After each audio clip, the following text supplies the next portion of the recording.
कश्मीर में अब तक जो कुछ हो रहा था उसकी वजह से 140 करोड़ लोगों का खून खौल उठा।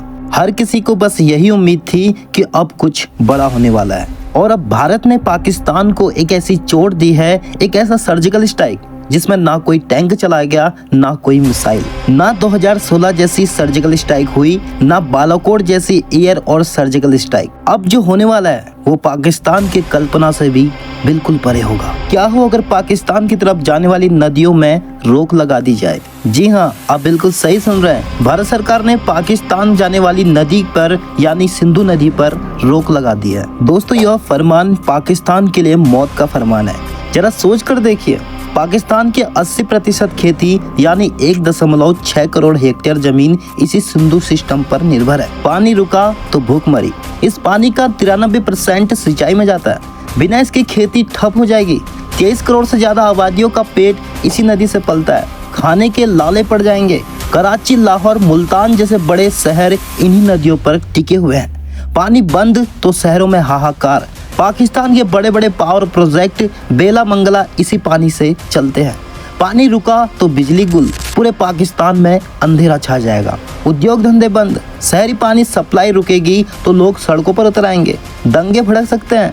पाकिस्तान बार बार धमकी देता था, सिंधु नदी तोड़ी तो जंग छिड़ देंगे, मगर अफसोस, पहला अपना तो बचा लो। कई एक्सपर्ट हमेशा से यही कहते आ रहे हैं कि नेहरू जी की ऐतिहासिक भूल थी।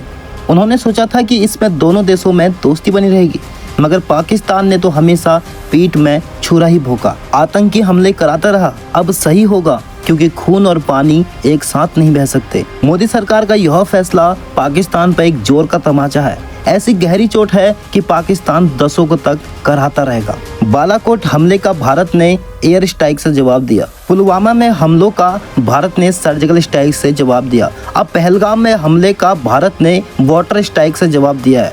भारत के कठोर कदम से पाकिस्तान का दाना पानी खतरे में पड़ गया है। 22 अप्रैल 2025 को जम्मू कश्मीर के पहलगाम में हुए आतंकी हमले में 28 पर्यटकों की निर्मम हत्या और 20 से अधिक लोगों के घायल होने के बाद भारत सरकार ने पाकिस्तान के खिलाफ एक बड़े कदम उठाए हैं। और हमला ऐसे समय में हुआ है जब भारत सरकार कश्मीर में पर्यटक को बढ़ावा देने का प्रयास कर रही थी। पाकिस्तान के पहले भी कायरता वाले हमलों का भारत ने जवाब दिया है। दोस्तों, आपके लिए यह जानना भी अति आवश्यक है कि सिंधु जल संधि है क्या। दरअसल 1960 में भारत और पाकिस्तान के बीच एक महत्वपूर्ण जल बंटवारा हुआ, जिसे विश्व बैंक की मध्यस्थता में तैयार किया गया था।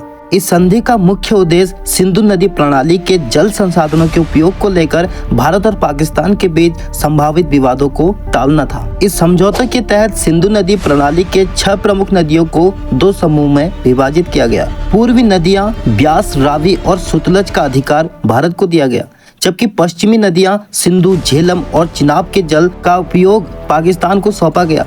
इस व्यवस्था के तहत भारत को अपनी पूर्वी नदियों के जल का पूरा उपयोग करने की अनुमति थी। वहीं वह पश्चिमी नदियों का जल सीमित उपयोग सिंचाई, घरेलू जरूरतों और गैर उपभोग वाले उद्देश्यों के लिए कर सकता था।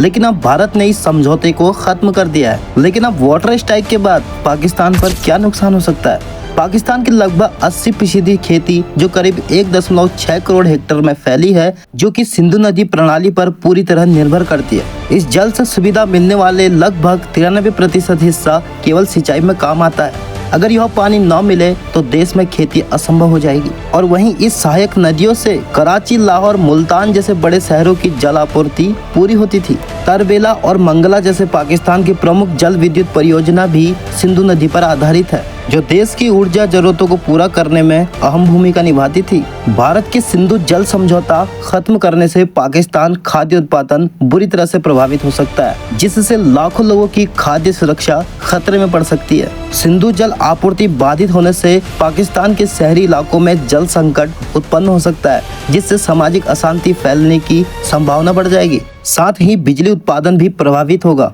जिससे औद्योगिक गतिविधियां और शहरों की सामान्य दिनचर्या ठप हो सकती है और व्यापक अंधकार की स्थिति पैदा हो सकती है। भारत अब अपनी मर्जी से अपने हिसाब से प्रोजेक्ट बनाएगा। पाकिस्तान अब वर्ल्ड बैंक में जाके रोए या फिर कहीं और। भारत को जो पश्चिमी नदियों का पानी, जिसका लगभग 20% हिस्सा इस्तेमाल करने का हक था, उसमें से वह सिर्फ 4% ही इस्तेमाल करता था।